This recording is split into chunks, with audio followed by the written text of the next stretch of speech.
बिस्मिल्लाहिर्रहमानिर्रहीम, अस्सलाम वालेकुम जी। मैं हूं आपका होस्ट चौधरी फांजीर, आपको स्पोर्ट्स जोन में वेलकम कहता हूं जी। हॉकी जो जी हमारा नेशनल गेम है, बट अनफॉर्चुनेटली हम देख रहे हैं कि काफ़ी अरसे से कोई अच्छी खबर नहीं आ रही। बट आज एक मैच पाकिस्तान और फ्रांस के माबैन खेला जा रहा है जी, मलेशिया में नेशन कप में।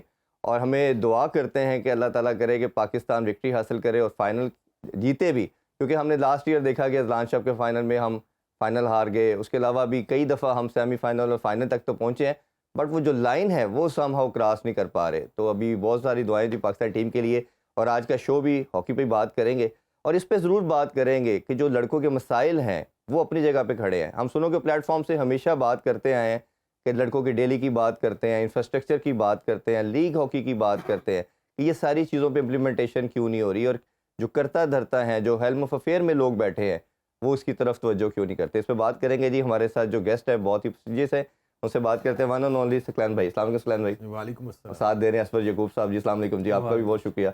सकलैन भाई, सबसे पहले सेमीफाइनल की बात करते हैं। हमने अपने पूल को बात करें तो सेकंड नंबर पे हम आए। पहला आगाज़ तो बड़ा अच्छा था, हमने पहले मलेशिया के साथ टाई किया, फिर नेक्स्ट मैच हमने जापान से जीता, तीसरा मैच हम न्यूजीलैंड से हार गए, बट गोल एवरेज की वजह से हमने क्वालिफाई किया। आप ओवरऑल परफॉर्मेंस से सेटिस्फाइड है? जी देखिए, मेरे ख्याल में सेटिस्फाइड तो ये चले, एटलीस्ट हम सेमीफाइनल खेल रहे हैं। जी। मगर अगर हम पूल मैचेस में देखें तो हम मलेशिया के खिलाफ भी हम लीड कर रहे थे, हमें वो मैच जीत लेना चाहिए था। फिर जो है जापान के खिलाफ भी अगर हम ज़्यादा गोल करते और एंड में जो है 3-1 लीड लेने के बाद न्यूजीलैंड से भी हमें कम से कम ड्रॉ करते तो हम हाँ ये है कि पूल में फर्स्ट आ जाते हम। अभी हम पूल में सेकंड है। जी। फर्स्ट में आने से हमारा रादर देन हल्की टीम जो है ना, कोरिया से मैच आता है हमारा जी। सेमीफाइनल, तो उसमें हमारा जो है 99% चांस है कि हम फाइनल के लिए क्वालिफाई करते। तो बीइंग जो है एक्सपर्ट या कोचिंग जो है ना, आपका माइंड ये भी होना चाहिए कि आप जो है ये तमाम चीज़ों को जो है वो एनालाइज करके रखें आप, कि गोल कितने होने हैं, आपका क्या है। तो एटलीस्ट मेरे ख्याल में जो है न्यूजीलैंड ने 3-1 जो है वो एक आखिरी क्वार्टर रह गया, 15 मिनट में हमने 3 गोल खाए हैं। तो जी। मेरे ख्याल में जो है ना ये चीज़ें जो है ग्रे एरियाज में आ गई हैं। बट एनी हो, पाकिस्तान अब जो है वो सेमीफाइनल खेल रहा है इस वक्त। जी। और इस वक्त जो है वो मैच जो है वो इस वर्ल्ड की नंबर 10 टीम फ्रांस के साथ है। जो सबसे जो खुशाइन बात होगी, अगर इंशाल्लाह पाकिस्तान आज जीता है, जिस तरह जुम्मा दिन का मुबारक दिन है और जी। सारे दुआ भी कर रहे हैं, हम लोग भी दुआ करके आए हैं, तो पाकिस्तान अगर मैच जीता है अपने से ऊपर की रैंक की टीमों के साथ अगर जीता, तो पाकिस्तान को जो है वो ज़्यादा पॉइंट्स मिलेंगे। जी। तो पाकिस्तान को 200 पॉइंट्स जो है वो मिलेंगे अगर हम पाकिस्तान फाइनल में पहुंच जाता है, क्योंकि ये 10 है, हम 15 पे हैं। नहीं, अभी तो हम 2 दर्जे नीचे आ चुके हैं, 13 पे आ चुके हैं सेमीफाइनल हाँ, खेलने से। मसला ये है कि इसकी, क्योंकि ये जो फ्रांस की टीम है और न्यूजीलैंड की टीम, ये हमसे ऊपर की टीम जी। है, तो इनको हराने से हमें डबल पॉइंट मिलेंगे। अगर हम बराबर या अपने नीचे से मिलते हैं, उसका कम पॉइंट मिलते कम हैं। पॉइंट तो मिल हमारा चांस यही है कि हम टॉप 8-9 में हम जा सकते हैं, अगर ये हम 2 मैच जो है जीत जाए। जी। तो मेरे ख्याल में जो है वो आज का मैच जीतना चाहिए पाकिस्तान को। और ऐसा कोई नहीं है कि फ्रांस से पाकिस्तान टीम जो है हर लिहाज से अटैकिंग वाइज बेहतर है, बस प्लेंटी कॉर्नर का शोबा है उनका, क्योंकि वो हाँ। चार्लिट जो है वो इस वक्त टॉप स्कोरर है जो है इस नेशन कप के। और उसको जो है मेरे ख्याल में पाकिस्तान की डिफेंस जो है वो थोड़ी सी शेकी है, उसको जो है वो डीप डिफेंस स्पेशली जो है वो बहुत ज़्यादा मिस्टेक कर रही है, तो उसको मिस्टेक नहीं करनी चाहिए। क्योंकि अभी प्लस पॉइंट इनका फ्रांस का ये है कि ये प्लेंटी कॉर्नर में इन्होंने सबसे ज़्यादा गोल किए टूर्नामेंट में। तो पाकिस्तान को जो है वो डी से बाहर निकल के इनको प्लेंटी कॉर्नर टैकल करना चाहिए, और नी टैकलिंग करनी चाहिए, डिले टैकलिंग भी और नी टैकलिंग करनी चाहिए, ताकि जो है वो अवॉइड करें कि शॉर्ट कॉर्नर ना हो। हम इस पे भी ज़रा डिटेल में बात करते हैं, अजहर भाई को भी शामिल करते हैं। अजहर भाई, जिस तरह सकलैन भाई ने बताया, ये भी माशाल्लाह कैप्टन रहे हैं, आप भी टीम के साथ काफ़ी खेले हैं, सब बच्चों को जानते हैं। किन एरियाज़ के अंदर अभी आपको लगता है कि टीम बेहतर हुई है? जो प्रीवियस हम 2-3 मैंने जैसे जिक्र किया इंट्रो के अंदर, कि फाइनल में जाके कहीं ना कहीं हम, लगता ये है कि जैसे थर्ड क्वार्टर या फोर्थ क्वार्टर में जाके ना हमारी टीम बस हो जाती है, चाहे स्टेमिना का मसला लगता है या कोई एनर्जी लेवल का मसला है। तो आप किस तरह सम अप करेंगे इसको? जी, ओवरऑल टीम का जो स्ट्रक्चर है उसमें तो काफ़ी बेहतरी आई है। टीम पहले की निस्बत बहुत अच्छे स्ट्रक्चर में खेल रही है। आप देखें सारे मैचेस में हमने पहले लीड ली है। अनफॉर्चुनेटली पाकिस्तान टीम के जो कार्ड जो है वो बहुत ज़्यादा ले रहे हैं, जिसकी वजह से हमें लास्ट क्वार्टर में सारी टीम्स ने हमें लास्ट क्वार्टर्स में गोल किए और न्यूजीलैंड की टीम हमारे से जीती है। तो स्ट्रक्चर वाइज और जो हमारे अटैकिंग जो है हॉकी, वो पाकिस्तान टीम बहुत अच्छा खेल रही है। जैसे सकलैन भाई ने बोला, डीप डिफेंस में थोड़ी सी कोताहियाँ हैं उसमें, जो क्योंकि लैक ऑफ एक्सपीरियंस है। अमाद बट जो है वो अकेला ही ऐसा प्लेयर है कि जो 100+ मैचेस के साथ खेल रहा है। बाकी सारे जो लड़के हैं वो यंग है और अनएक्सपीरियंस हैं। एक ये भी हो सकता है, लेकिन एज टाइम पास जो है वो day by day Pakistan team improve कर रही है। और उम्मीद करता हूँ कि आज का मैच जो है वो पाकिस्तान टीम न्यूजीलैंड फ्रांस से फ्रांस से जीते, जीते बिल्कुल। और फाइनल के लिए क्वालिफाई करे अच्छा, नेशंस ये कप। बड़ी अजीब बात है। कुछ वैसे बेल्जियम ने 5-6 साल में आके वर्ल्ड कप भी जीता और काफ़ी फतूहात हासिल किया, फ्रांस का नाम आना शुरू हो गया है। हम तो कभी पास में इन टीमों का सोचा ही नहीं था, और पाकिस्तान तो कभी मतलब इनसे एक्सपेक्ट भी नहीं करते थे कि मुकाबला टाइट क्या होगा, तो बड़ा तगड़े मुकाबले होते। तो क्या रीज़न है कि ये टीमें बड़ी अब अच्छी हॉकी खेलना शुरू कर दी है? जी बिल्कुल, ये खाली जो है वो बातों से नहीं आया, ये पूरा थ्रू आउट प्लान करके आए हैं, System के grass root through, level systems, coaching point of view से, डेवलपमेंट के जरिए आए हैं। जो डेलमी है उनके कोच थे, मुझे अच्छी तरह याद है कि लास्ट जूनियर वर्ल्ड कप में वो फाइनल खेले। डेलमी तो कौन भूल सकता है, उसने हमें वर्ल्ड कप जिताया वर्ल्ड कप 94 में उसकी फ्लिक बाहर गई। हाँ। स्ट्रोक में रोका था जो है वो हमारे मंसूर ने, हाँ जी, मंसूर भाई मंसूर ने। मरहूम ने। तो ये उन्होंने काफ़ी, क्योंकि ये ऑलमोस्ट सारे प्लेयर जो हैं वो डच लीग में खेलते हैं और जर्मन लीग्स खेलते हैं, और इनका जो स्टाइल है वो मिक्सचर है, ये जर्मन और डच दोनों स्टाइल से खेलते हैं। जब भी, क्योंकि उनकी फिटनेस अच्छी है, जब भी बॉल जो है थोड़ा सा डिले होता है या फाउल होता है, ये सारी 11 के 11 पीछे आ जाते हैं जी। तो फिर इनकी जो है वो डिफेंस भी अच्छी है, और शॉर्ट कॉर्नर जिस तरह का है, जो चार्लेट है वो इस वक्त दुनिया का नंबर 1 जो है वो शॉर्ट कॉर्नर स्पेशलिस्ट है, और डच लीग में भी जो है वो इस वक्त टॉप स्कोरर है। तो उनका गोलकीपर जो है वो विलियम, वो भी बड़ा अच्छा परफॉर्म कर रहा है, उसने सबसे कम गोल खाए हैं। तो ये जो है वो टीम खाली ऐसा नहीं आई, वो उन्होंने इन्वेस्ट किया है और प्रॉपर तरीके से आज इन्वेस्ट हुआ उसने है। 2 बड़े इंपॉर्टेंट चांसेस जो थे उसने सेव किए। हाँ, सेव किए हैं। तो ये टीम जो है, जिसने बेल्जियम की बात की आपने, बेल्जियम भी जो है वो ऑस्ट्रेलिया का कोच उन्होंने 4 साल के लिया हुआ था, वो उसने आके वहाँ पे डेवलपमेंट के जरिए, फिर अभी यूरोपियन चैंपियन भी हैं, फिर ओलंपिक्स भी उन्होंने आके जो है अच्छा perform, victory stand, world cup जीते वो। तो ये कोई छोटी बात नहीं है, ये किया है, मगर उन्होंने थ्रू आउट जो है वो लॉन्ग टर्म प्लान के साथ किया है। हमारे अनफॉर्चुनेटली जो है वो अभी मसाइल इतने होंगे कि प्रोग्राम छोटा पड़ नहीं, जाएगा। वो मसाइल पे भी करते हैं बात, पहले थोड़ा डेमो पे कर लें। अच्छा, ये नेशन कप का फायदा का बताइए, क्योंकि ताहिर भाई से मेरी कुछ 1 मंथ 2 मंथ पहले आए थे, हमारे शो में भी जिक्र किया, तो उन्होंने कहा ये दोनों इवेंट जीतना बहुत ज़रूरी है। मेरा फोकस है किसी तरह ओलंपिक के लिए क्वालिफाई किया जाए। तो आम देखने वालों को ज़रा बताइए कि नेशन कप जीतने से क्या फ़ायदा होगा और इसकी क्वालिफिकेशन में कितना ये हेल्पफुल हो सकता है। नेशन कप जीतने से हम लोग एक तो प्रो लीग में क्वालिफाई कर जाएंगे। प्रो लीग में जब हम जाएंगे और हमारी रैंकिंग और हमारे पॉइंट्स इंक्रीज हो जाएंगे, ठीक है। रैंकिंग हमारी अच्छी हो जाएगी। उसका फ़ायदा ये होगा कि अगर हम प्रो लीग में टॉप 3 पे आते हैं तो हम ऑटोमेटिकली जो है वो ओलंपिक के लिए क्वालिफाई हैं। अगर हम टॉप 3 पे नहीं आते तो जो हमारी रैंकिंग की वजह से जो हमारा क्वालिफाइंग का जो मैच है ओलंपिक्स का, जो अभी होम अवे जो मैचेस अब जो नया रूल है, जी। तो वो हमें किसी हल्की टीम से मिलेगा। जैसे कि लास्ट टाइम इंडिया की टीम एशियन गेम्स नहीं जीती थी, तो वो ओलंपिक के लिए क्वालिफाई करने के लिए उसका मैच आया था यूएसए के साथ।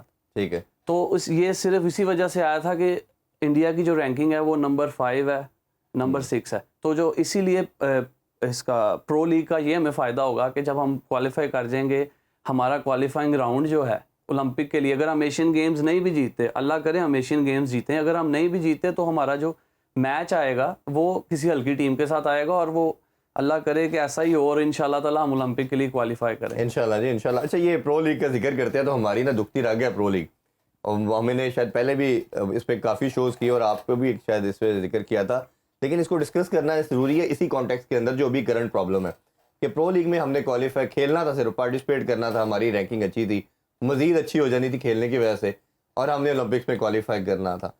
क्राइम किया गया हॉकी का। मेरा तो मानना ये है कि उस टाइम के जो लोग थे, जो करता धरता थे, उन्होंने क्राइम किया कि समहाउ 7 से 8 करोड़ की अमाउंट चाहिए थी जो नहीं दी गई ग्रांट, और पाकिस्तान ओलंपिक्स में खेलना गया, उल्टा 5 करोड़ के करीब फाइन देना पड़ा। जब ये सुनने को मिला तो मेरा ख्याल है जो हॉकी को प्यार करता है, जो स्पोर्ट्स को मोहब्बत करता है, वो सब रोया होगा उस दिन। तो ये जो हॉकी के लोग, जो आप जैसे आप ओलंपियन हैं, साबिक ओलंपियन भी थे उस टाइम फेडरेशन के अंदर, तो किसी के अंदर ये नहीं आया एहसास कि यार इसको किस तरह ठीक किया जाए? देखिए, मैं ये समझता हूँ कि अगर मैनेजमेंट देखें हॉकी में, तो जो इंडिया की मैनेजमेंट है वो हमसे जो है वो इस वक्त 100 टाइम बेटर काम कर रही है। Too good, they are too good. आप देखें कि जिस तरह प्रो लीग की काम दुनिया को इस वक्त नंबर 1 जो है वो सुपरस्टार, जो मैराडोन ऑफ हॉकी कहते हैं अपने आप को, वो उस वक्त सेक्रेटरी थे, और सिर्फ प्रो लीग में पार्टिसिपेट करना था। देखिए, प्रो लीग के पार्टिसिपेट की मेरे ख्याल में इतनी अहमियत नहीं है जितनी अहमियत यह है कि अगर आप रैंकिंग वाइज अच्छे होते हैं तो फिर यूरोपियन टीमें आपको मास्टर कप, 4 नेशन इसमें इन्वाइट करती हैं आपको। तो हमारा सिलसिला ये है कि हम 15 साल से जो है ना यूरोपीय एशियाई टीमों के साथ खेल रहे हैं। हाँ। तो हम जो है वो मिस कर रहे हैं कि जो है असल जो इस वक्त जो डोमिनेट कर रहे हैं वो तो यूरोपियन कंट्री कर रहे हैं, और ऑस्ट्रेलिया और इंडिया। इनके खिलाफ अगर हम नहीं खेलते, अगर हम साल में एक मैच सिर्फ वो क्वालिफिकेशन का ही खेलेंगे, तो उसमें तो फिर वो हमारा प्ले रोमानी आएगी। जिस तरह आप कह रहे हैं कि फाइनल मैच में पाकिस्तान जाके टांगे फूल जाती हैं, तो इसीलिए होती है कि we are not to use it, कि हम जो है बिग मैच बिग स्टेज के Pressure कैसे क्यों प्रेशर handle नहीं करना है। है। देखिए ऊपर से गलती भी नहीं हम मानते, अभी भी जिस तरह की बात की उस वक्त उन्होंने क्राइम किया, पाकिस्तान की हॉकी को नीचे ला के रखा, और अभी वो वाइस प्रेसिडेंट की जो है वो सीट पे मौजूद है PHF की। इसी तरह अगर दूसरे आपको अगर वर्ल्ड कप में अपडेट देते थे, फ्रांस ने गोल कर दिया जी, पहला लीड ले लिया। फ्रांस ने, अच्छा दूसरा ये देखें कि वर्ल्ड कप, ये तो ओलंपिक से हम प्रो लीग से बाहर हुए, फिर हमने वर्ल्ड कप से भी बाहर हुए। वो किस तरह हुए? जब हम 12 प्लेयर हमारे मैदान में उतर आए। उस वक्त हमारे जो है वो टीम कोच मैनेजर थे ख्वाजा जुनैद साहब, और हमने कॉन्स्टिट्यूशन में बताया कि FIH का कॉन्स्टिट्यूशन ये कहता है कि टोटली जिम्मेदारी टीम मैनेजर की है, और वो यहाँ पे आके और मुख्तलिफ जाके कह लगे सियासी मैदानों में जाके टाइम के कोच ने भी कहा था कि ये मैनेजर की नहीं, हमारे से ये ह्यूमन एरर हुआ। वो देखिए ऑल्टमैन का हमने बयान भी सुना था। हाँ, ओल्टमैन ही उसको सी फील्ड था, कोच। फील्ड था जी। तो मेरे ख्याल में जो है वो हमें देखे, जब तक हम शिकस्त को कबूल नहीं करते, जब अपनी गलतियों को कबूल नहीं करेंगे, तो उस वक्त तक हमें कामयाबी नहीं मिलेगी। अगर हम दोबारा अपने आप को फोकस नहीं कर सकते, हमारा यही काम है, एक जगह से हम मिस होते हैं। अभी आप देखेंगे जो क्योंकि मैच जो है वो इस वक्त ऐसी कंडीशन में है कि हमें इस तरह की बातें डिस्कस नहीं करनी चाहिए, मगर करनी पड़ती हैं। अभी जो है वो आर्मी ने भी जो कराया, अभी जो टूर्नामेंट कराया, क्लब लीग कराई है, तो उसमें देखें एक सेक्रेटरी प्रेसिडेंट लेवल का बंदा हो, और वो जो है आके टूर्नामेंट डायरेक्टर बन के TAD सारा वही ले गया आगे, वो सारा इकट्ठा करके डिफेंस हॉकी भी खत्म करवा दी उन्होंने। जो मैनेजमेंट थी, मंजूर सिंह साहब इतना अच्छा काम करे, उनको भी हटवा दिया उन्होंने। ऐसी जादू की छड़ियां हैं, ये बोलने में आप यकीन करेंगे इनसे ज्यादा बेहतर कोई नहीं बोलिए। गुज़िश्ता जो 15-20 सालों से लोग हैं, इनसे बेहतर कोई नहीं आपको बोलिए। ये जो अपना चूरन बेचते हैं, इसकी मिसाल दुनिया में कहीं भी नहीं मिलेगी। ये आपको ऐसे करेंगे, आपको बताएंगे कि साल में जो है वो 365 दिन है, इतनी छुट्टियां हैं, इतने दिन बनते हैं, इतने इन्होंने रट्टे लगाए हुए हैं। ये ओलंपिक्स वाली डिबेट पे तो हम करते हैं अजहर भाई, जिस तरह ये जिक्र कर रहे हैं, अभी इस पे जरा थोड़ी सी बात करना बनती है। अभी रिसेंटली एक अपडेट आना शुरू हुई ड्यूरिंग द टूर्नामेंट ही कि लड़कों को फिर दोबारा डेली नहीं जाती। लास्ट टाइम अजलान शाह के अंदर पता चला जी कि जी मैट्रेस नहीं है, बच्चों के कमरे थे, वो जो प्रेसिडेंट साहब थे, सेक्रेटरी साहब, उन्होंने ले लिए, बच्चे मैट्रेस पे सोते रहे, एक बेड पे 3-3 लड़के सोते रहे, कोई नीचे सो रहा है।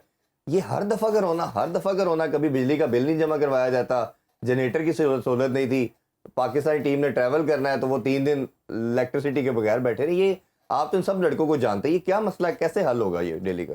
सर ये और डेली है कितनी अभी? डेली जो है वो आई थिंक 20,000 रुपया है पर डे पाकिस्तान टीम की इंटरनेशनल टूर की। और दूसरा बात ये है कि ये मौका नहीं है सर इस बातों का कि अभी आप सेमीफाइनल में जा रहे हैं और आपने ये रोना धोना शुरू कर दिया।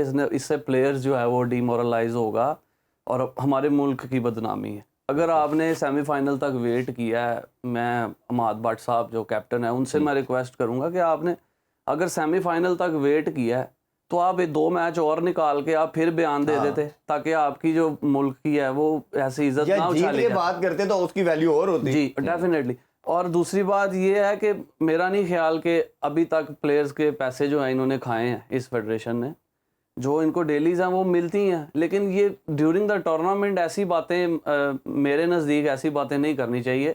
आप प्लेयर के ज़हन में क्या है कि हमें पैसे नहीं दे रहे यार, आपको इस मुल्क की वजह से सब कुछ मिला है ना, आप वहां पे किस वजह से गए हो? ऐसे ही इस मुल्क के लिए गए हो ना, ये आपको मुल्क ही लेके गया है ना। नहीं तो हमें तो साथ वाले हॉकी प्लेयर्स का तो ये अलमी है कि घर के साथ वाले हम साया नहीं जानता किसी को। ऐसे ही तो हमें इस मुल्क ने इज्जत दी है। आप मुल्क के लिए अगर खेल रहे हो तो ये जिताना जरूरी है। अभी जैसे हमारे पायलट की बात है ना, खत्म होने के बाद वापस आके फिर आप बात करें, आप आगे बात करें, आपको अगर पैसे ना मिले फिर हम भी आपके साथ हैं। लेकिन ड्यूरिंग द टूर्नामेंट ऐसी बातें मेरा नहीं ख्याल कि कैप्टन को और किसी भी टीम के प्लेयर को ये कैप्टन का कहना कोच का डिफरेंट। अच्छा सलाम भाई, जिस तरह असद भाई ने बड़ा डिटेल में बताया, ये एक हमें दुनिया में कोई प्रेसिडेंट नहीं मिलता कि प्रेसिडेंट और सेक्रेटरी ट्रैवल करते हैं। ये 7वां-8वां गालबन टूर है, और ये भी खबर सुनने को मिली है कि इनको भी डेली मिलती है, और वो डेली की मद में काफी पैसे वो ले चुके, पहले ले लेते हैं एडवांस में। ये इनका ट्रैवल करना क्या जरूरी है? और अगर आप कोई दुनिया का कोई ट्रैवल नहीं करता, कोच मैनेजर ही हमने सारी जिंदगी देखा, आप लोग भी खेलते रहे, आप भी कप्तान रहे हैं, ये क्या मामला है कि ये जाते हैं और बच्चों को, चले बात अगर प्रिंसिपल ही देख लिया जाए, खुद ले रहे हैं तो बच्चों को भी दे दें। देखिए सबसे पहले जो है ये जिस तरह रस्फा ने कहा कि ये मौका नहीं है, ठीक है, ऊपर दूसरे सारे जो 90% हमारे जो इस पर टीम के प्लेयर हैं ये यूरोप में लीग खेल रहे हैं और डॉलर और पाउंड्स में कमा रहे हैं। और ये मौका नहीं था, टू बी ऑनेस्ट। अमाद भट्ट को इस तरह का बयान नहीं है, मुल्क की जगह नसाई होती है। बट अगर रादर देन अगर दूसरा देखें, आप देखेंगे जो प्लेयर्स है उसका पहले $150 पर डे का जो है था, ऑलमोस्ट जो है 45,000 रुपया पर डे देते थे एक दिन का। जब से ये फेडरेशन आई है इन्होंने 20,000 रुपये कर दिया, ठीक है, और जो है जो प्रेसिडेंट की डेली है वो $500 पर डे है, हो मेरे को बताया। 4.5 लाख रुपया एक दिन का लेते हैं। और इस वक्त ये जब से आए हैं 13 महीने इनको तो जो कह रहे हैं बिल के पैसे देने के, तो यही कैसे इनको 13 महीने हो गए हैं इस नए प्रेसिडेंट को। ये बुक्टी साहब जो हैं, तारक बुक्टी नाम है शायद इनका, ये इनको 13 महीने हो गए हैं, ठीक है, मई 2024 इसमें आए थे पीछे से। तो ये 13 महीने में इन्होंने 9 टूर किए हैं और ऑलमोस्ट 5 करोड़ रुपया इन्होंने डेली जो है वो पाकिस्तान हॉकी फेडरेशन जो सरकारी खजाने से ले लिया, स्पोर्ट्स बोर्ड से, PTCL वालों से ले लिया। दूसरा इन्होंने क्या किया कि यहाँ पे देखें हमारा हेड ऑफिस जो है वो रन करते हैं यहाँ पे जितने भी ओलंपियंस हैं और जो है एक लाहौर में नेशनल हॉकी स्टेडियम में, इन्होंने यहाँ से सेटअप अपना जो है ना यहाँ पे का यहाँ ही पे रहने दिया, अपना ग्रुप बना के वहाँ पे 3-4 बंदे इन्होंने वहाँ पे एग्जीक्यूटिव बॉडी में अपने रख लिए ज़ाती तौर पे। दूसरा जो है इन्होंने वहाँ पे गार्ड रख लिए, वो भी रन यही फेडरेशन कर रही, यहीं से मतलब PHF अकाउंट से जा रहे हैं सारे पैसे। दूसरा ये जो है अनकॉन्स्टिट्यूशनली, आपको पता ही है कि जी आप आए, ये कक्कड़ साहब लेके आए थे, इसलिए लेके आए थे इनको कि ये जो है आके यहाँ पे आके इलेक्शन करवाएंगे। एट ए टाइम भी काम करती है, हमने देखी है। हाँ, तो दोनों कर रही थी, एक टाइम आई हैं, उन्होंने कहा था आके जो आप इलेक्शन कराएं, मगर ये खुद ही आगे स्पीड पे जो है ना वो बाजमा हो गए। आप देखिए दूसरा ये है कि इन्होंने कॉन्स्टिट्यूशन को इसलिए तोड़ा, इन्होंने एग्जीक्यूटिव बॉडी 13 महीने हो गए, मैंने जिसने आपको कहा, एज आई सेड बिफोर, 13 महीनों में इन्होंने एक इजलास नहीं बुलाया एग्जीक्यूटिव बॉडी का। देखिए एग्जीक्यूटिव बॉडी आके सारे फैसले करती है, सारा फंड रेजिंग का जितने भी है वो अप्रूवल देती है, तो उसके बाद होता है। तो इन्होंने जो है ना वो वन मैन हॉर्स ही बने हुए हैं। ये तो सेक्रेटरी के साथ भी सुना आजकल की इनकी क्लैशमेंट है, मगर जब पैसे लेने की बारी आती है दोनों निकरे पहन के जो है ग्राउंड में पहुंच जाते हैं। ये बड़ा अनफॉर्चुनेटली देखें, मैंने जो है ना आपके प्रोग्राम के तवज्जो से बता रहे हैं कि शायद हमारी जो है वो फरियाद जो है वो दिल की फरियाद जो है यहाँ तो आपके पास बहुत पैसा हो तो समझ आती है, जब आपके बच्चों के डेली का मसला है या दूसरे प्रॉब्लम है तो नहीं कर। अभी ब्रेक की तरफ बढ़ते हैं जी, मैच भी जारी है और जैसे हम देख चुके हैं कि फ्रांस लीड ले चुका है, गोल कर चुके हैं। अल्लाह करे कि पाकिस्तान जल्दी से लीड को ख़त्म करके बेहतर आए। हम बात कर रहे हैं जी पाकिस्तान और फ्रांस के सेमीफाइनल के हवाले से। फ्रांस का जिस तरह हमने बताया हाफ टाइम तक एक लीड उनके गोल से हो चुकी है। इस हवाले से मज़ीद बात करते हैं। असफर भाई, जो टॉपिक अभी हम डिस्कस कर रहे थे, डेलीज के भी मसले मसाइल तो हम ये करते ही आ रहे हैं और ये कई सालों से चल रहे हैं। थोड़ा कोचिंग पे बात करते हैं। ताहिर भाई को हमेशा, चाहे की बात करें ओलंपियन की या आप जितने यंगस्टर हैं, बड़ा हाई रेट करते हैं और शायद वाहिद कोच है पाकिस्तानी जिसने बाहर भी काम किया। तो किस तरह आप उनके रोल को देख रहे हैं और आपको लगता है कि ताहिर भाई के आने की वजह से कुछ चीज़ें इंप्रूव हुई हैं? सर डेफिनेटली आपको टीम के स्ट्रक्चर में इम्प्रूवमेंट नज़र आई। जैसे मैंने आपको पहले बोला था कि ताहिर ज़मान एक बहुत अच्छे और एक संजीदगी से काम करने वाले इंसान है। मैंने उनके साथ 3 साल काम किया, तो मुझे उनकी ट्रेनिंग पे, उनके स्ट्रक्चर पे, उनकी जो भी उनकी कोचिंग है उस पर कोई डाउट नहीं है। अब अगर उन्होंने एक बताया है अभी, जैसे कि सुफियान खान को शॉर्ट कॉर्नर पे उन्होंने गाइडलाइन दी है कि तुमने नीचे मारना है, उसने ऊपर मार दिया। अब ये किसकी गलती है? ताहिर ज़मान की गलती नहीं है। ये प्लेयर ने उसको इंस्ट्रक्शन को फॉलो करना है, जिसकी वजह से हमें रिजल्ट मिलेगा, क्योंकि कोच ने सारी वर्किंग की होती है। इसलिए अगर ये टूर्नामेंट खुदा न खास्ता हम लोग कुछ भी अपसेट हो जाता है, पाकिस्तान हॉकी फेडरेशन को चाहिए ताहिर ज़मान को कंटिन्यू करें, जितनी देर हो सके कंटिन्यू करें। आपकी टीम में खुद ब खुद इम्प्रूवमेंट नज़र आ जाएगी। और जो बात करते हैं कि सिस्टम या टाइम देने, कंटिन्यूटी तो देनी चाहिए किसी को। हाँ जी, तकरीबन 2 से 3 साल में आपकी टीम का एक जो स्ट्रक्चर है वो बिल्ड होगा। अभी तकरीबन 5 महीने मिले हैं इस टीम को और 5 महीनों में एक भी मैच नहीं मिला इंटरनेशनल। तो ये भी एक हमारी टीम के लिए ये बड़ा अनफॉर्चुनेट, इतना लंबे टाइम के बाद खेलेंगे। अच्छा, आपसे भी ज़रूर ताहिर भाई के वाले से बात करना चाहेंगे। और हमारा मोस्टली होता रहा कि 80-90% हम फॉरेन कोच पे भी लड़ाई करते हैं, लेकिन पीछे आप भी कोचिंग का पार्ट रहे हैं और आप भी टीम के साथ ट्रैवल करते रहे हैं। आप अपना एक्सपीरियंस बताइए लड़कों के साथ जो काम करने का रहा, और ताहिर भाई को कैसे देखते हैं आप? हमारे कोच भी रहे हैं ताहिर भाई, जिसने असफर ने कहा, इसमें तो कोई शक नहीं है कि पाकिस्तान के इसमें बेस्ट कोचेस में उनका शुमार होता है और अभी बड़े कामयाबी से वो रन करके हैं, फ्रेंच के भी हैं। तो काफ़ी जो है वो टाइम मिलना चाहिए। देखें, जिसने कहा कि असफर ने 5 महीने तो ज़्यादा टाइम नहीं, एटलीस्ट मेरे ख्याल में 18 महीने का एक टाइम देना चाहिए कोच को। उसके बाद जो है उससे पूछे ट्रांसपेरेंट तरीके से भाई क्या उसने किया। अभी तो उन्होंने फुल हैंड भी दिया है। ये मैंने पहली दफ़ा किसी कोच को देखा कि उसने खुद सिलेक्शन की है इस टूर्नामेंट की। अच्छा, तो टोटल जो है वो 18 प्लेयर जो है विदाउट सिलेक्शन कमेटी जो है इन्होंने खुद सेलेक्ट किए हैं। मगर मेरी रिक्वेस्ट है ताहिर भाई से कि जब आपको एक मिला है तो आप फिर खुल के काम करें। ठीक है, देखिए इस टीम में जो है वो जुनैद मंजूर जो है वो 5 साल के बाद आपने डायरेक्ट सेलेक्ट किया है, इट्स अ रॉन्ग डिसीजन। ठीक है। फिर जो है अभी आप 19 और 20वां प्लेयर जो बेंच पे बैठे हुए हैं उनको आपने नहीं खिलाया, वो दोनों ही जो है वो डिजर्व मेरा नहीं ख्याल करते थे, ठीक है, उनको भी आपने मतलब 3 अगर आपने गलत फैसले कर दिए हैं। उसके बाद आप देखें कि जो गोलकीपर है, ठीक है, अभी आप देखें जूनियर चैंपियनशिप का जो गोलकीपर है विक्ट्री स्टैंड में जो नंबर 1 गोलकीपर है कस्टम का अवैस, वो लड़का बाहर है, ठीक है। जंजुआ जो पाकिस्तान टीम जूनियर टीम का गोलकीपर था वो भी कैंप में नहीं था। फिर वकार एक गोलकीपर था, वो भी अच्छा गोलकीपर है, वो भी कैंप में नहीं था। फिर अकील लड़का जो है वो प्लेयर वो भी था। इसके अलावा आप देखें कि नोहेज मलिक और जॉन्टी एक सियालकोट के प्लेयर हैं, वो आपने 8-8 साल के बाद आपने कैंप में दोबारा बुला। इस तरह का काम नहीं होना चाहिए। अब आपको मिला है तो फिर आप 100% मेरिट से करें। 100% आप में कैपेबिलिटी है, आप काम कर सकते हैं, तो आप ये भी चीज़ का ख्याल रखें कि किसी भी आप प्लेयर को सिस्टम के थ्रू आप 100, ठीक है, पाकिस्तान में एक मजबूरियां भी होती हैं, सियासी सूख भी होते हैं, ठीक बिल्कुल है, ऐसे ही होते हैं, ये भी चीज़ जो है होती है, मगर नो डाउट उनको अच्छे कोच हैं और उनको टाइम देना चाहिए। लेकिन सम टाइम ये होता है कि कोई ऐसा टैलेंट होता है जो आपको लगता है कि ये कर सकता है, तो शायद वो भी एक माइंड में आती चीज़। अच्छा सर भाई, ये आप इसमें ये बताइए, जो जितने भी हमने रिसेंट डिफीट पाकिस्तान की देखी है, जो हमने पहले भी जिक्र किया कि आखिर में आके पाकिस्तान हार जाता है, खासतौर पे फाइनल की बात करें, गोलकीपर पे बड़ा मलबा डला।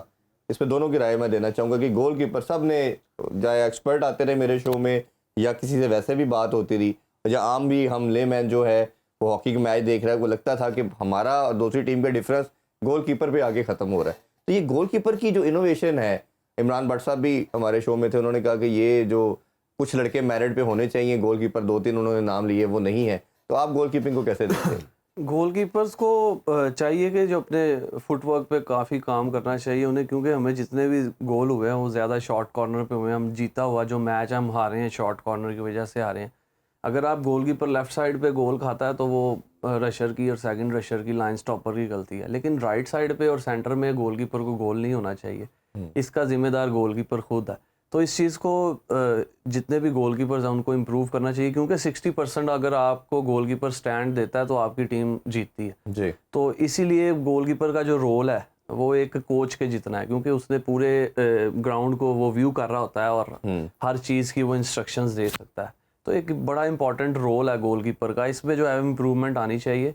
और ये जो यंगस्टर ही हैं अभी मुनीब और ये अब्दुल्ला, इनको भी चाहिए कि अपनी जो स्किल को है वो एनहांस करें और इसमें बेहतरी लेके आए। अच्छा, ये शॉर्ट कॉर्नर की जिससे जिक्र किया, ये हमने देखा कि शॉर्ट कॉर्नर पहले कभी पास में इस तरह नहीं हमने देखा था कि शॉर्ट कॉर्नर पे इतने फ्रीक्वेंट गोल हो रहे हैं। तो ये लैप्सेस आपको लगता है कि डिफेंस का मसला है या गोलकीपर का एंटायरली उसी की मिस्टेक है, कितने ज़्यादा हम गोल कंसीड करवा रहे हैं? देखिए पेनल्टी कॉर्नर जो है ये तो अभी 8 से के नीचे की टीम में 18 की, अगर इससे ऊपर टीमें देखें आप, हॉलैंड, जर्मनी, इंडिया, इनके तो शॉर्ट कॉर्नर स्पेशलिस्ट जो है वो बहुत तेज़ हैं, स्पीड भी बहुत तेज़ है। अनफॉर्चुनेटली जो है वो गोलकीपर का जो जिसके ऊपर काम होना चाहिए, हमारे जो dasher, first of all goalkeeper तो एंड पे आता है, उससे पहले जो 4 बंदे जो डैश कर रहे हैं उनका बड़ा एक अहम रोल होता है। आजकल तो वो ऐसे, जैसे फ्रांस का अच्छा शॉट का तो आप सुसाइड रन कर सकते हैं। आपको याद होगा 2002 में जनूबी कोरिया ने सुहेल अब्बास के खिलाफ 9 दफा उन्होंने आके आगे से आगे उन्होंने सीधा सुसाइड रन कर दिया था, आगे वो गोलकीपर तक पहुंच नहीं देते। ठीक है, दूसरा मॉडर्न हॉकी में गोलकीपर का काम सिर्फ एक ही है कि आपने पेनल्टी कॉर्नर पे गोल रोकना है, बाकी फील्ड गोल में उसका कोई कसूर नहीं है, वो नहीं लगे। और पाकिस्तान की विक्ट्रीज भी देखें आप कि मंसूर गोलकीपर आए हैं 94 में, उन्होंने पेनल्टी रोके हैं और जीते हैं। इससे पहले शाहिद अली खान थे, उससे पहले तो वो जो है वो पुराने गोलकीपर्स तो मैं इतने नहीं जानता, कमर ज़िया साहब भी थे, फिर वो वाह फैक्ट्री वाले भी हमारे जाकिर सैयद साहब, उनकी भी बड़ी हिस्ट्री है, ये वो भी, उनको भी आयरन मैन का खिताब दिया हुआ है। एंड पे जो हमने मॉडर्न हॉकी में गोलकीपर वो सलमान अकबर भी देखा है हमने। उसके बाद थोड़ा बहुत इमरान भट्ट हल्का मतलब खेले हैं, इतनी नहीं खेले ओलंपिक्स वगैरह, बट ये है कि उसके बाद कोई गोलकीपर नहीं आया। जिससे मैंने कहा कि आप देखिए जूनियर चैंपियनशिप आपने कराई, जैसे आईपीएल करवाई है, तो उसका आप अगर टॉप का बॉलर या टॉप का बैट्समैन अगर कैंप में नहीं बुलाते तो वो आपका कसूर है, फेडरेशन का कसूर है। तो आप जिन्होंने परफॉर्म किया, जो चैंपियन टीम है, उनके गोलकीपर बुलाएं, आपके इस तरह ही प्लेयर मिलते हैं आपको, ठीक है। आप ये चीज़ों को आप करना चाहिए। दूसरा शॉर्ट कॉर्नर के ऊपर मैं बात करना चाहता हूँ आपके प्रोग्राम की वजह से कि सुहेल अब्बास के बाद अभी तक हमें शॉर्ट कॉर्नर स्पेशलिस्ट नहीं मिला। अनफॉर्चुनेटली हमारे पास आए हैं, हमारे पास मुबशर लड़का एक अच्छा था जिसकी सुहेल अब्बास से तेज फ्लिक थी, वो क्या हुआ, उसको इंग्लैंड ने ऑफर की, वो इंग्लैंड में चला, क्योंकि यहाँ पे जो है उसको डेली नहीं मिलेगी तो वो क्या करेगा। अभी वो इंग्लैंड में जो है, इंग्लैंड की नंबर 1 जो है सुपर लीग का टॉप स्कोरर है वो, ओहो तो वो यहाँ पे अगर आप उसको 2-4 लाख रुपए महीने का दे के आप रख भी लेते, उसको प्यार से करते, उसके बाद भी आए भी हैं, जैसे जो है वो एक हमारे इटली में एक प्लेयर है एयरफोर्स का, वो रिजवान अली था, उसकी बहुत तेज, सोहेल बाज से भी तेज फ्लिक थी, अलीम बिलाल आए हैं उसके बाद, अभी ये अयाज, एक अरबाज अयाज है प्लेयर, जी ये इनको आपने शॉर्ट कॉर्नर, आपने इनको बजाय इनको आप ग्रूम करते, इनको टेम्पो में से ही निकाल दिया आपने। अभी पाकिस्तान टीम में जो 2 शॉर्ट कॉर्नर मारने वाले सुफियान और जो अब्दुल रहमान है, ये these are not a short corner specialist जी, ये शॉर्ट कॉर्नर के स्पेशलिस्ट नहीं है, इनकी रेशियो देखिए 25 से भी नीचे है, परसेंट से भी नीचे है, ये दुनिया की वर्स्ट 3 रेशियो है। हम बात कर रहे हैं पाकिस्तान हॉकी के हवाले से और थर्ड क्वार्टर जारी है जी और 2-1 से मुकाबला अभी चल रहा है। पाकिस्तान ने भी एक गोल कर चुके हैं, इस पे बात करते हैं। अजहर भाई, लीड अब देख रहे हैं, थोड़ी सी पाकिस्तान ने कम किया है, गोल किया है, क्या नज़र आ रहा है पाकिस्तान के मोमेंटम के लिहाज से? जैसे आपने भी, हमने ब्रेक में मैच देख रहे थे, पाकिस्तान टीम हाफ कोर्ट खेल रही है और हाफ कोर्ट पे काउंटर के चांसेस ज़्यादा हैं और हमने ये जो गोल किया है ये भी काउंटर पे किया है, तो उम्मीद है अल्लाह ताला की बेहतरी की, आगे भी इंशाल्लाह हमें ऐसे कोई 2-1-2 मौके मिले और पाकिस्तान टीम जो है वो बर्तरी की तरफ आए और टीम मैच जीते। और शॉर्ट कॉर्नर पूरे मैच गुजर गया, एक लिया, उनको ज़्यादा से ज़्यादा लेना चाहिए, और क्योंकि हमारे पास डिफ्लेक्शन के लिए काफ़ी प्लेयर्स हैं, उनसे भी हमें लेना चाहिए कि वो भी गोल स्कोर करें। बिल्कुल ऐसा ही है। अच्छा सकलान भाई, अभी नाम देखते हैं बच्चों के, किसी आपका जब एरा था तो 11 के 15 के नाम मालूम होते थे, अब तो लड़कों के नाम ही नहीं मालूम। हमें तो सुफियान नज़र आता है, हनान नज़र आता है, या 2-4 लड़के और बात करते हैं, कप्तान के माद की बात करते हैं। तो ये कौन से ऐसे की प्लेयर हैं जो आपको लगता है कि डिफरेंस क्रिएट कर सकते हैं? देखिए इस टूर्नामेंट में जिस तरह जो है वो हनान शाहिद, हनान जबरदस्त प्लेयर है, मगर उनको जो मिडफील्डर है उनको चाहिए कि उसको ज़्यादा से ज़्यादा बॉल दे। देखिए रोनाल्डो और जिस तरह के मेसी प्लेयर हैं, उनको अगर आप टाइमली बॉल नहीं खिलाएंगे, क्योंकि उन्होंने 4-5-6 रन करने हैं टोटल मैच में, उसी में फैसला करना है उन्होंने, तो अगर वो 4-5 आप बॉल ही नहीं खिलाएंगे उसका बनता हुआ, तो ये उसको जो प्लेयर्स होते हैं, जो स्पोर्टिंग प्लेयर हैं, जो एवरेज प्लेयर होते हैं, उनको चाहिए कि अच्छे प्लेयर को ज़्यादा से ज़्यादा खिलाएं। फिर जो है वो हमारे जो ये ढिंगशा की प्लेयर गजनफर अली बहुत ज़बरदस्त टूर्नामेंट खेल रहे हैं, एक्सीलेंट प्लेयर हैं। फिर नदीम सेंटर फॉरवर्ड जो है वो बहुत ही ज़बरदस्त इस टूर्नामेंट में खेल रहे हैं। मैं समझता हूँ कि जो ये बड़े की प्लेयर हैं और वर्ल्ड हॉकी में जो है इस वक्त जो अच्छे जो है एक रिस्पेक्ट है इनकी, तो ये की प्लेयर्स है मेरे ख्याल में टीम में। बिल्कुल। अच्छा, अब जैसे आपने कहा हाफ कोर्ट खेल रहे हैं, तो अब लास्ट क्वार्टर की तरफ जाने लगे हैं, तो क्या आपको लगता है कि पाकिस्तान को क्या गेम प्लान क्या होना चाहिए? फुल अटैक की तरफ जाना चाहिए? लास्ट क्वार्टर में हमें डेफिनेटली फुल प्रेस पे जाना चाहिए, जिससे डिफेंडर्स के पास, फ्रांस के पास एरिया कम हो जाएगा और हमारे पास अपॉर्चुनिटीज़ ज़्यादा होंगी। हम बॉल को स्टील करें और हम लोग अटैक को फिनिश करें, ज़्यादा से ज़्यादा सर्कल पेनिट्रेशंस करें, हमें तभी शॉर्ट कॉर्नर्स भी मिलेंगे और जो है शॉर्ट एंड गोल्स के भी चांसेस मिलेंगे। तो मेरा ख्याल है कि स्ट्रेटजी को हमें जो है लास्ट क्वार्टर के लिए ताहिर भाई को चेंज करनी चाहिए और उम्मीद है वो करेंगे भी। हाँ, हाफ कोर्ट, इसलिए हाफ कोर्ट का मकसद होता है कि आप आधी ग्राउंड को छोड़ देते हैं, जब दूसरी टीम के पास बॉल होता है आप अपनी आधी ग्राउंड में आ जाते हैं, ठीक है, वहां पे डिफेंस करते हैं और काउंटर अटैक के ऊपर, जैसे मलेशिया मोस्टली जो है दुनिया का नंबर 1 इस वक्त काउंटर अटैक, जो कि आपने देखा भी होगा, जो जापान खिलाफ उसने पहला गोल किया है, वो पीछे से उठाया बॉल, क्योंकि पाकिस्तान की जो अटैक है वो काउंटर अटैक जो है वो दुनिया में नंबर 1 है अभी भी। अच्छा, तो पाकिस्तान जो है वो इसी पे इन्फिसाइज कर रहा है और क्योंकि हमने ऑलरेडी फ्रांस ने शायद तीसरा गोल भी कर दिया जी, लीड हमने जो है, क्योंकि चौथे क्वार्टर में अगर हम 3 पूल मैचेस देखें तो हमने चौथे क्वार्टर में हमने जो है वो गोल खाए हैं सारे, तो इसलिए जो है वो कोच की यही प्लानिंग है कि हम अपने आप को थोड़ा सा एनर्जी को सेव करें हाफ कोर्ट डिफेंसिव स्ट्रक्चर में, क्योंकि जब आप फुल प्रेस करते हैं तो उसमें आप 100% दौड़ना पड़ता है आपको, और दुनिया की कोई भी टीम इस वक्त 3 या 4 मिनट से ज्यादा फुल प्रेस नहीं करती, प्लेयर चेंज हो जाते हैं, उसमें आपको बहुत ज्यादा जोर लगता है टीम का। हमारी स्ट्रेंथ क्या है वैसे, कि फुल प्रेस पे बेहतर है या हाफ कोर्ट पे? हमारी पाकिस्तान की जो है वो स्ट्रेंथ सिर्फ अटैक है। दुनिया का जो नंबर 1 कोच किम जो है कोरिया का, जो चाइना को भी गोल्ड जो है वो एशियन गेम जिता के गया हुआ है, उसने अपनी किताब में लिखा है कि why Pakistan should play defensive hockey, it's very funny to see, उसने ये अपने बुक में लिखा हुआ है। तो पाकिस्तान का जो अटैक है वो तो दुनिया का नंबर 1 अटैक है, ठीक है। आपने जो है वो चाहे वो खेल के मैदान में हो या आसमान के ऊपर भी आप अटैक देख लें, रिसेंटली आपने प्रूव किया है कि आप, क्योंकि एग्रेशन है हमारे में, खौफ है हमारे में, तो जो है वो शहादत का रुतबा, हम तो कहते हैं कि हमें जो है वो शहादत नसीब हो हमें, तो अटैकिंग वाइज ये भी कहा जाता है कि attack is the best defence as well, तो best attack offence is the best defence. तो आपका अटैक, पाकिस्तान का अटैक इतना, क्योंकि आपको ऑस्ट्रेलिया क्या करता है, ऑस्ट्रेलिया की जो स्ट्रेंथ है, आप देखें ऑस्ट्रेलिया पहले 15 मिनट में मैच का फैसला खत्म कर देता है। उसको बाकी 3 क्वार्टर खेलने की जरूरत, पहले 15 मिनट में 2 से 3 गोल कर देता है टीम को। उसमें टीम को गोल करके उसके बाद वो अपने नॉर्मल पासिंग के ऊपर आ जाते हैं, प्लेंटी कॉर्नर के ऊपर आ जाते हैं, भाई अब हमने चौथा प्लेंटी कॉर्नर लेके गोल करना है या इस तरह करना है। वो हमारा भी पाकिस्तान का यही होना चाहिए कि फर्स्ट टाइम जैसे आपने अटैक किया है, आपने न्यूजीलैंड के ऊपर जो 3 गोल किए, आपने आपका चांस तो बना ना, आपका चांस बना बिल्कुल। अभी आप देखें अगर आपने डिफेंस में रह के आपने आपको जो है, क्योंकि हमारी डिफेंस ऑलरेडी वीक है, हॉवी करेंगे तो ऑब्वियसली वो क्योंकि आएगा। हम ऑलरेडी डिफेंस में खड़े हैं और हमारी डिफेंस ऑलरेडी वीक है, गोलकीपर हमारा वीक है। आप हमेशा अपनी स्ट्रेंथ पे खेलते हैं तो स्ट्रेंथ पे ही खेलना चाहिए। इसमें आपको क्योंकि आप डू एंड डाई है, आपका सेमीफाइनल मैच है, आप पहले घर से जो है वो जिसमें हम कह रहे हैं कि ताहिर भाई दुनिया के नंबर 1 कोच है, मगर देखिए सीखने every day is the new day.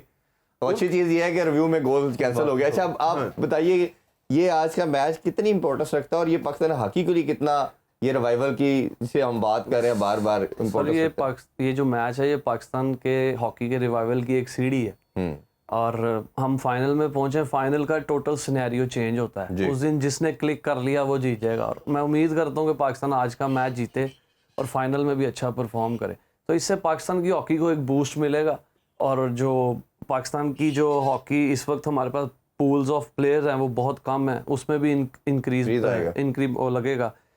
हो जाएगा। और पाकिस्तान हॉकी में जो सिस्टम चल रहा है कि स्पॉन्सर्स हमें बहुत कम मिलते हैं जी, वैसे लोग आएंगे मार्केटिंग के लिए, प्लेयर्स को जो है वो एक पहचान मिलेगी। तो काफी विक्ट्री के साथ ही सब कुछ है, विक्ट्री से बहुत बाहर हैं। जी, अगर आप हार जाते हैं तो आपको कोई नहीं पूछता, आप जब विक्ट्री आप आएंगे, फाइनल भी हार के 2 दफा आए हैं तो पूरी नेशन ने इनको आंखों पे बिठाया है, जिसमें एयरपोर्ट पे इस्तकबाल हुआ। इस दफा जीत के आएंगे, बहुत उम्मीद है अल्लाह ताला के घर आज का मैच भी जीतेंगे और फाइनल इंशाल्लाह। जी आप लास्टली बताइए कि ये कितनी इंपॉर्टेंस रखती है और मेरा ख्याल है पाकिस्तान ने कोई लास्ट कोई टाइटल जीता तो आप भी उसी टीम का पार्ट थे, शायद एशिया कप भी जीता था। ये कितनी इंपॉर्टेंस रखता है ये आज का मैच? और ये मैच जो है वो match of the Pakistan hockey, इसको जीतने से हम ये बराबर हो गया जी। अपडेट लेटेस्ट अपडेट ये है जी, पाकिस्तान ने इक्वल कर दिया, जिस तरह वो लास्ट रिव्यू में पाकिस्तान ने किया था, मुकाबला बराबर हो चुका है। जी प्लीज। बिल्कुल, हम बात कर रहे हैं ना कि अभी हमने जो है वो अपने डिफेंस को हमने इसलिए रोका हुआ कि हम चौथे क्वार्टर में जाके अटैक करेंगे और वही देखने को मिल रहा है।